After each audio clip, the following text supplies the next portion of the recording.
2월 26일 수요일 하나님 말씀 요한복음 16장 1절부터 15절입니다. 함께 교독하겠습니다.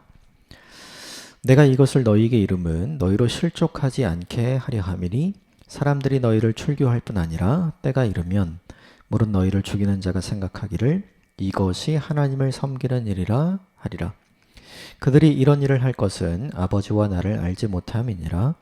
오직 너희에게 이 말을 한 것은 너희로 그때를 당하면 내가 너희에게 말한 이것을 기억나게 하려 함이요 처음부터 이 말을 하지 아니한 것은 내가 너희와 함께 있었음이라. 지금 내가 나를 보내신 이에게로 가는데 너희 중에서 나더러 어디로 가는지 묻는 자가 없고 도리어 내가 이 말을 함으로 너희 마음에 근심이 가득하였도다.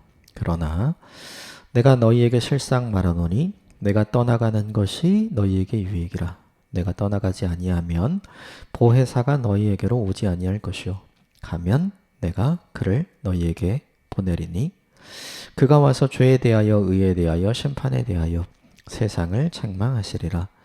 죄에 대하여라 함은 그들이 나를 믿지 아니함이요 의에 대하여라 함은 내가 아버지께로 가니 너희가 다시 나를 보지 못함이요 심판에 대하여라 함은 이 세상 임금이 심판을 받았음이라. 내가 아직도 너희에게 이를 것이 많으나 지금은 너희가 감당하지 못하리라. 그러나 진리의 성령이 오시면 그가 너희를 모든 진리 가운데로 인도하시리니 그가 스스로 말하지 않고 오직 들은 것을 말하며 장래 일을 너희에게 알리시리라. 그가 내 영광을 나타내시리니 내 것을 가지고 너희에게 알리시겠음이라. 무릇 아버지께 있는 것은 다 내 것이라. 그러므로 내가 말하기를 그가 내 것을 가지고 너희에게 알리시라 하였노라. 아멘. 이것은 하나님의 말씀입니다. 오늘도 몇 가지만 본문 말씀 좀 보면서 우리에게 중요한 부분들을 좀 적용해 보도록 하겠습니다. 먼저 1절부터 3절까지입니다. 1절부터 3절 같이 읽읍시다. 시작. 내가 이것을 너희에게 이름은 너희로 실족하지 않게 하려 함이니 사람들이 너희를 출교할 뿐 아니라 때가 이르면 무릇 너희를 죽이는 자가 생각하기를 이것이 하나님을 섬기는 일이라 하리라. 그들이 이런 일을 할 것은 아버지와 나를 알지 못함이라. 이런 일이 있는 것을 미리 알려주는 이유. 본문에 이런 일은 이제 좋지 않은 일이죠. 2절에 보면 출교당하고 그리고 심지어는 이제 죽음을 맞닥뜨리는 일인데 이것을 미리 알려주는 것은 본문에 보면 너희로 실족하지 않게 하려 합니다. 이렇게 등장하죠. 그러니까 그런 일이 일어나면 사람들이 알게 되는 것, 제자들이 알게 되는 건 뭐예요? 예수님께서 말씀하신 대로 되었구나. 근데 사실은 제자들은 그렇게 생각하지 않은 거죠. 예수님이 말씀하시는 대로 안 일어나는 것이 좋은 거다 생각을 했겠죠. 그런데 예수님이 말씀하시는 대로 일어나게 되면 모든 것이 예수님이 말씀하신 것대로 되었으니 이것도 우리에게 좋은 일이 될 거야. 이것이 마땅히 일어나야 하는 일이야. 그러면서 믿음이 흔들리지 않게 될 수 있는 거죠. 이게 이 본문을 이야기하신 중요한 이유라는 거예요. 가장 중요한 충격이 이거죠. 3절. 그들이 이런 일을 할 것은 아버지와 나를 알지 못함이라. 하나님을 알지 못하는 사람이 이런 일을 한다. 예수와 예수를 믿는 사람을 박해하는 일. 근데 그걸 하나님을 위해서 하는 일이다. 우리가 기억하는 사도행전에 등장하는 가장 대표적인 사람이 사도 바울이죠. 그죠? 우리가 이 본문을 통해서 이제 적용해 봐야 될 게 있어요. 그게 뭐냐면, 믿음은 우리를 흔들리지 않게 하고, 우리를 견고하게 하며, 계속 우리를 변화시킵니다. 그래서 이거 지금 말씀해 주신 거잖아요. 근데 믿음이 아니라, 신념은 이것이 하나님을 위한 일이야. 이 신념은 모든 것을 뒤집어 놓습니다. 예수 믿는 사람을 박해하고 잡아다가 재판받게 하고 출교하고 죽게 하는 그 일이 오히려 하나님을 위한 일이다 라고 생각하게 하는 신념이 있는 거죠. 이 신념은 믿음이 아니에요. 다른 말로 표현하면 이 신념은 바른 신앙이 아닌 거죠. 그래서 오늘 본문은 뭘 보여주냐면 바른 신앙을 갖지 않은 사람이 많이 있다. 우리가 기억해야 돼요.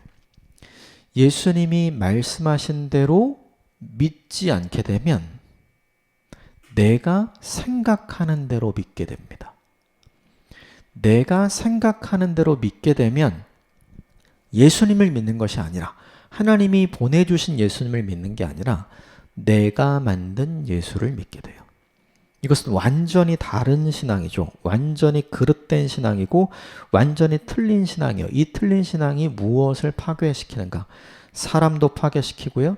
신앙도 파괴시키고 무엇보다 하나님도 파괴시키죠. 이게 이단의 폐해이죠. 그럼 우리가 생각해야 될 게 있어요. 뭐냐 하면 믿음과 신념을 구분해야 한다는 거죠. 건강한 믿음은, 흔들리지 않는 믿음은 아무리 어려운 일이 생겨도 그것 때문에 흔들리지 않아요. 그게 1절과 2절에 나오는 믿음. 근데 3절에 나오는 신념은 어때요? 사람을 파괴시키는 믿음. 그죠? 이 일이 하나님께 오히려 좋은 일이다. 잘못 해석하고 잘못 오해하고 잘못 확신하는 일이 생기는 거죠. 이 두 개는 완전히 다르죠. 이 두 종류의 믿음과 신념을 가진 사람을 주님이 똑같이 대하면 그건 진짜 하나님이 아닌 거예요. 전혀 다르게 대하시겠죠. 우리가 생각해야 될 것은 우리가 1절에 등장하는 실족하지 않는 믿음을 가진 믿음의 사람이 될 것인가, 아니면 3절에 등장하는 그런 일들을 기꺼이 양심의 가책 없이 할 수 있는 잘못된 확신과 신념의 사람이 될 것인가. 이건 누구에게 달려있냐면 바로 우리에게 달려있는 일이죠. 요즘도 그런 거 되게 많은 것 같아요. 자기의 확신과 자기 신념을 하나님이 주신 믿음이라고 생각하는 사람들이 너무나 많은 것 같아요. 그런데 이걸 조심하셔야 합니다. 믿음은 상황이 아무리 나빠져도 우리의 믿음이, 그 주님을 향한 우리의 믿음이 흔들리지 않는 거예요. 그런데 이 잘못된 확신과 신념은 오히려 그 상황을 더 악화시키는 거죠. 여러분, 후자가 아니라 전자를 갖게 되기를 주님의 이름으로 축복합니다. 후자를 가지고 있는 사람들을 멀리 하십시오. 나를 변화시키는 믿음을 가진 사람을 가까이 하십시오. 오히려 사람들과 관계와 믿음을 파괴시키는 이 그릇된 신념을 가진 사람들과는 멀리 하십시오. 그게 우리에게 유익합니다. 자, 5절부터 7절까지 같이 읽을까요? 시작. 지금 내가 나를 보내신 이에게로 가는데 너희 중에서 나더러 어디로 가는지 묻는 자가 없고 도리어 내가 이 말을 함으로 너희 마음에 근심이 가득하였도다. 그러나 내가 너희에게 실상을 말하노니 내가 떠나가는 것이 너희에게 유익이라. 내가 떠나가지 아니하면 보혜사가 너희에게로 오지 아니할 것이요 가면 내가 그를 너희에게로 보내리라.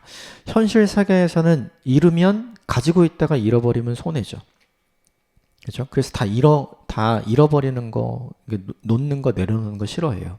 그런데 오늘 본문에는 신앙의 세계는 그렇지 않다는 걸 보여주죠. 오늘 본문에 현실적으로 보면 제자들이 예수님과 함께 있고 제자들이 예수님을 꼭 붙드는 게 제자들에게 유익이다라고 스스로 생각할 거 아니에요. 그런데 예수님은 어떻게 얘기하냐면 내가 떠나가는 것이 7절에 내가 떠나가는 것이 너희에게 유익이다 이렇게 이야기하는 거죠. 너희가 나를 붙들지 않는 것이 유익이야. 너희가 나를 내려놓는 것이 유익이야. 왜냐하면 그분이 오실 것이기 때문에. 보이는 것을 내려놓으면 보이지 않는 것이 오는 거죠. 이게 하나님 방식이에요. 근데 우리는 보이는 것이 떠내려가는 것만 보이잖아요. 보이지 않는 게 오는 건 안 보이잖아요. 그러니까 이 유익을 우리는 믿기 힘든 거죠. 여러분 이걸 잘 기억해야 합니다. 우리가 내려놓으면 하나님은 새로운 걸 주세요. 그리고 우리가 내려놓는 것이 더 큰 은혜이고 더 큰 복이 될 수 있어요. 심리학자들이 원숭이를 상대로 호리병 속에 이제 먹이를 넣어두고 원숭이 손을 집어넣는 그런 실험을 하거든요. 그 병 안에 이제 자기가 좋아하는 게 있다는 걸 알고 원숭이가 그 병 안에 집어넣죠. 그리고 움켜쥐어요. 움켜쥐면 못 빠져나오거든요. 그때 어떻게 하냐면 더 좋은 먹이, 원숭이가 더 좋아하는 것을 옆에다 이만큼 쌓아놔요. 그러면 이거를 내려놓고 가면 되는데 이거를 내려놓지 못하기 때문에 거기 못 가는 거예요. 네. 그게 심리학자들이 이제 실험을 하는 장면을 본 적이 있어요. 클립을. 이게 우리한테 주는 굉장히 중요한 메시지가 있는 것 같아요. 우린 다 눈앞에 있는 것만 보는 거죠. 그러나 하나님은 내 눈앞에 있는 것만 보는 게 아니라 내가 보지 못하는 것을 보고 계시고 준비하시는 분인 줄 믿습니다. 그러므로 내 눈앞의 것을 내려놓을 때 내가 보지 못하는 더 좋은 것을 준비하시는 주님의 계획과 섭리가 있음을 믿습니다. 그것을 받아들이는 것이 우리에게 훨씬 더 복이라는 거예요. 예수님이 그걸 가르쳐 주시는 거죠. 그러므로 보이는 것만 보고 살면 안 돼요. 보이지 않는 것을 보는 믿음으로 사는 것이 우리에게 훨씬 더 유익인 줄 믿습니다. 8절부터 10절까지 같이 읽을까요? 시작. 그가 와서 죄에 대하여 의에 대하여 심판에 대하여 세상을 책망하시리라. 죄에 대하여라 함은 그들이 나를 믿지 아니하며 의에 대하여라 함은 내가 아버지께로 가니 너희도 나를 다시 보지 못하미요. 심판에 대하여라 함은 이 세상 임금이 심판을 받았습니다. 그가 와서 하는 일, 성령께서 하시는 일 세 가지가 있는데 죄에 대해, 의에 대해, 심판에 대해서 책망하게 하시는 일. 이 책망은 어디다 하는 건가요? 외부로 드러나는 게 아니잖아요. 내부에 있죠. 생각을 책망하시고 마음을 책망하시고 양심을 책망하시는 거죠. 그러니까 다 내부적인 변화를 이야기하는 거예요. 나의 죄에 대해서 생각하게 하시고 내가 얼마나 의롭지 않은가에 대해서 품게 하시고 그리고 주님의 심판에 대해서 기억하게 하는 역할을 하시는 거죠. 그러므로 이 성령께서 하시는 세 가지 일은 이렇게 정리할 수 있을 것 같아요. 내가 죄인이라는 사실을 깊이 자각하게 하고 그리고 내가 의롭지 않다는 걸 인정하게 하고 결국 내가 심판의 대상이라는 걸 고백하게 하는 거죠. 그러면 나는 어떤 존재인가? 예수님이 필요한 존재.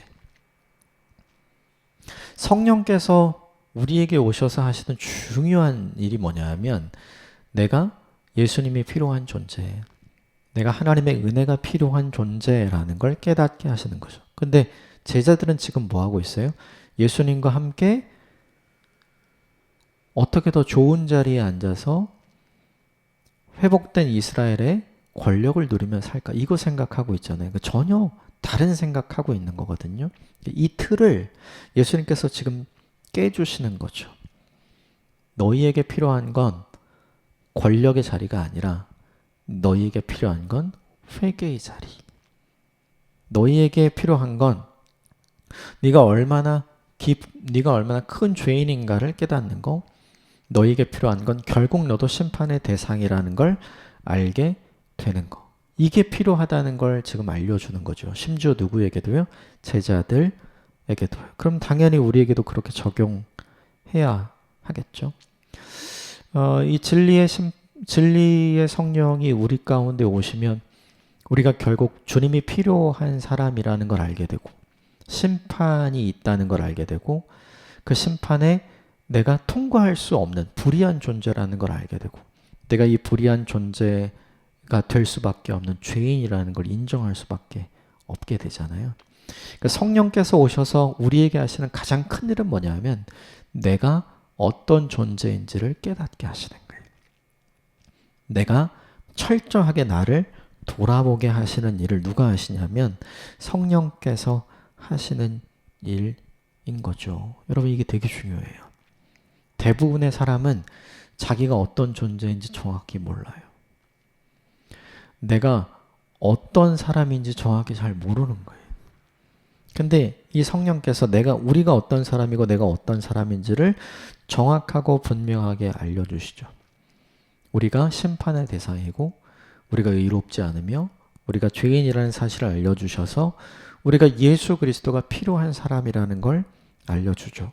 곧 성령께서 하시는 일은 뭐냐면 우리를 겸손하게 하시는 일입니다. 우리가 주님 앞에서 어떤 존재인지를 분명하게 깨달아 알 수 있도록 하는 존재가 되는 거죠. 여러분, 이게 너무나 중요해요. 우리는 지금 제자들은 주님과 함께 뭘 누릴 수 있을까? 내가 주님 때문에 뭘 얻을 수 있을까? 지금 이런 것만 생각하고 있잖아요. 근데 성령께서 오시면 어떤 일이 벌어지는가? 그게 아니라 내가 어떤 존재인가? 근본적인 질문을 하게 되고 근본적인 생각을 하게 되는 거죠. 이게 저와 여러분의 인생에도 필요합니다. 이게 왜 중요한가? 우리는 이 땅만을 살 것이 아니기 때문이죠. 영원하신 하나님의 나라를 준비해야 하는 사람이기 때문에 이게 너무나도 중요한 거예요. 그걸 지금 예수님께서 제자들에게 알려주십니다. 오늘 이 깨달음이 있었으면 좋겠어요. 내가 얼마나 죄인인지, 내가 얼마나 의롭지 않은지, 나도 역시 심판의 대상이라는 걸 기억해야만 우리가 그걸 뒤집어서 살아갈 수 있겠죠.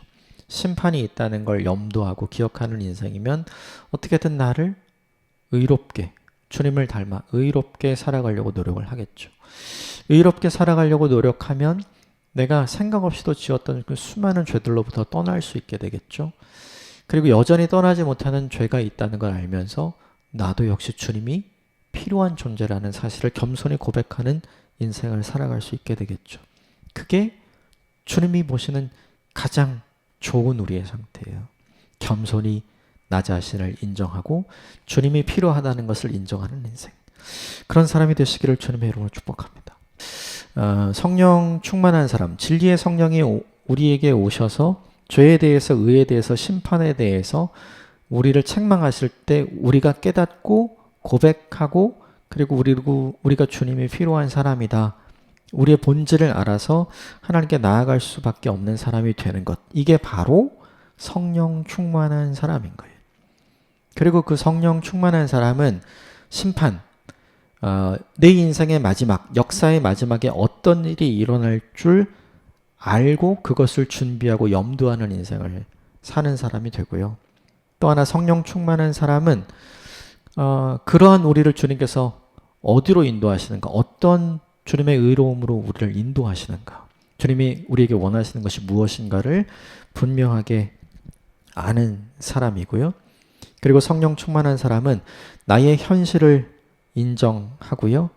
예수님이 필요한 사람이라는 걸 인정하고 겸손하게 그분에게 은혜를 구하고 그분과 함께 동행하는 것을 선택하려는 사람이 되도록 만들어 주시는 거죠. 오늘 본문 우리가 읽었던 8절부터 10절까지 말씀이 사실은 우리에게 너무 중요한 것 같아요. 오늘 이 말씀을 깊이 묵상했으면 좋겠어요. 그래서 그 묵상의 결과로 우리도 이걸 고백할 수 있었으면 좋겠어요. 그렇습니다. 주님, 저도 죄인입니다. 저도 주님의 의를 따라갈 수 없습니다. 저도 제 인생의 마지막에 심판이 있다는 걸 압니다.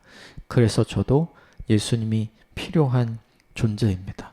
이렇게 연약한 존재를 사랑해 주셔서 감사합니다. 이렇게 연약한 존재를 믿어 주셔서 감사합니다. 성령 충만함의 결과로 얻어지는 자기 이해, 이것이 분명하게 있는 오늘 하루가 되시기를 주님의 이름으로 축복합니다.